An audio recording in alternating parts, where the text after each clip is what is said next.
The isolators and the circuit breakers. Two slightly similar devices, particularly for those who are little bit confused about their functions. So today we are going to be looking at the two of these devices and hopefully getting the difference between isolators and circuit breaker.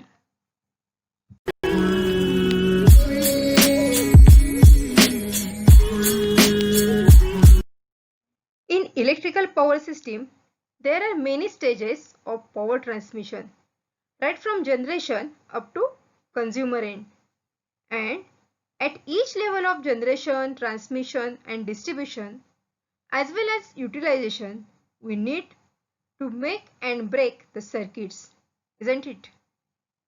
Switching of circuit is required for its operation, maintenance, for inspection purposes. For different requirements, we need to make the system on and off. And for that, we have isolator or a disconnecting switch, which we have already discussed in earlier stages, in earlier sessions. But there are a lot of chances of faults, disturbances in a power system. In electrical power system, due to overload or short circuit or such type of faults, severe currents can flow through the system. And here we need a protective device. Can you guess any protective device which we are going to discuss? No. Fuse is one example of it, but we discussed in earlier session HRC fuse, but it needs frequent replacement, or for totally enclosed type fuse we need to replace complete unit of fuse after each operation. So to overcome this disadvantage, we want other alternative. Yes, exactly. We are having circuit breakers. So circuit breaker is an automatic switch which can interrupt fault current. It can make and break a circuit during normal as well as fault condition. From this, we can say that switching purpose, we are having isolator, but if we want switching as well as protection, we have to go for circuit breakers. So now let's have a look on the difference between isolators and circuit breakers.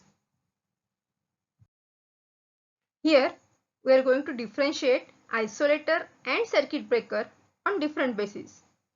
Let's start with first point, and that is its function. As we have already discussed, that isolator is a disconnecting switch which is meant to open circuit with no load.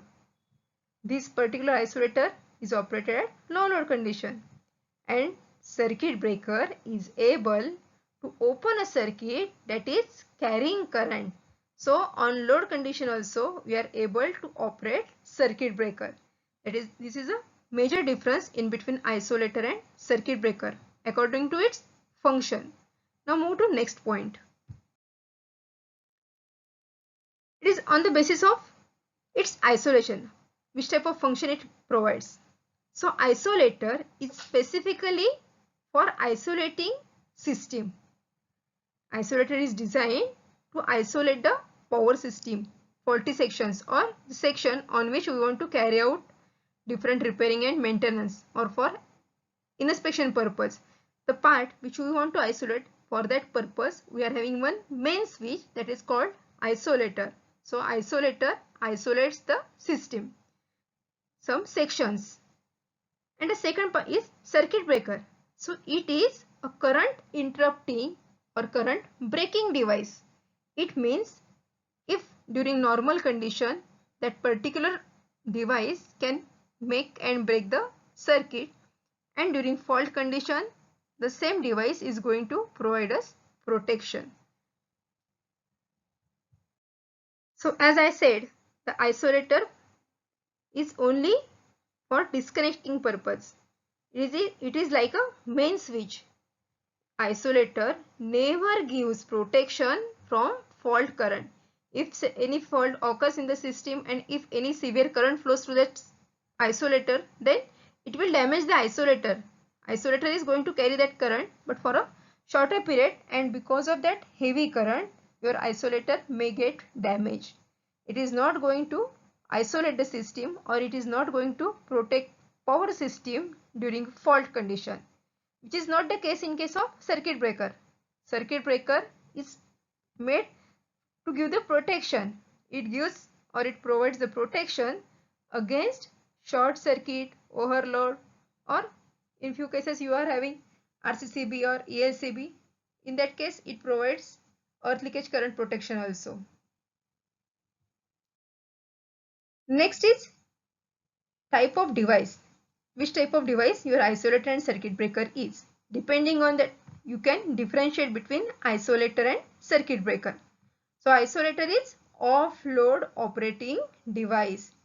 We are never operating isolator when it is loaded or when current is flowing through the system. We are not able to make or break the system using isolator, which is not the case with circuit breaker. Circuit breaker is designed to operate on load condition. So it is on load operating device. The next point is its symbols. So we are having different type of isolators. One is single break and other one is double break. So these two symbols are shared here. We are having circuit breaker, which can be denoted by using such type of symbols. In some few cases you may find only one box either in square shape or in rectangle shape with two terminals. That also shows or represents circuit breaker. This is how you can differentiate symbolically in drawings. On the basis of isolated part, now how your isolator and circuit breakers gives the isolation. So let's understand it. Isolator cuts off a portion of a substation when a fault occurred. Specifically substation is mentioned here because isolators are generally used in substations only. In normal cases we are having circuit breakers which may give both functions. It can work as a switching device or it can give you protection during fault condition. So isolator isolates the part of a system in which fault is occurred, and the other devices or other healthy part may continue its work without any interruption. So such type of facility is available with isolator, which is not the case in circuit breaker. In case of circuit breaker, once it trips the entire system, once it trips the system, without correcting that fault, we are not able to continue the system. It means circuit breaker trips the entire system if any fault occurs, and thus complete system is affected. Next point is withstand capacity. So isolators have low current withstand capacity because we are not mentioning here or selecting or specifying making and breaking capacity of isolator. We are having only its withstand capacity. So the value of current withstand capacity of isolator is comparatively very low as compared to circuit breaker, or you can say circuit breaker have high current withstand capacity. As I said, isolator is operated only during no load condition. So there is no need to specify making and breaking current capacity in case of isolator. But in circuit breaker, it is essential to specify making and breaking current capacity, because depending on the value of making and breaking of current capacity, that type of circuit breaker is designed accordingly. Material and other cooling arrangement is provided. Okay, few more points to differentiate isolator and circuit breakers. One is arc formation. So as your isolator is no load operating device, so there is no arc formation taking place during its operation. But in case of circuit breaker, it interrupts the current, load current, and that is why arcing takes place during its operation. To operate isolator, we are having either manual, electrical or pneumatic type operating mechanism, whereas your circuit breaker can be operated either manually or automatically. Your next point, noise produced. So isolators are operated on no load condition, so there is no making and breaking of current, and so it is less noisy. Whereas circuit breaker interrupts heavy load current or fault current, and so it makes more noise during its operation. Now we can compare or differentiate isolator and circuit breaker on the basis of tripping arrangement. As we are all well familiar that isolator is not providing any type of protection, so no need to sense the fault and there is no tripping arrangement required for isolator. But as circuit breaker senses fault, it requires tripping arrangement. You can differentiate isolator and circuit breaker by giving different examples of isolators like horizontal type, vertical type, pantograph type. And circuit breakers are having different types depending upon the arc quenching media used. For example, air brake circuit breaker, vacuum circuit breaker, MCCB, OCB, and so on. Yes. Now, after discussing all these factors, it's a theoretical part. But practically, while selecting either MCB or isolator from market, it is very essential to know which type of symbols are provided on that particular device.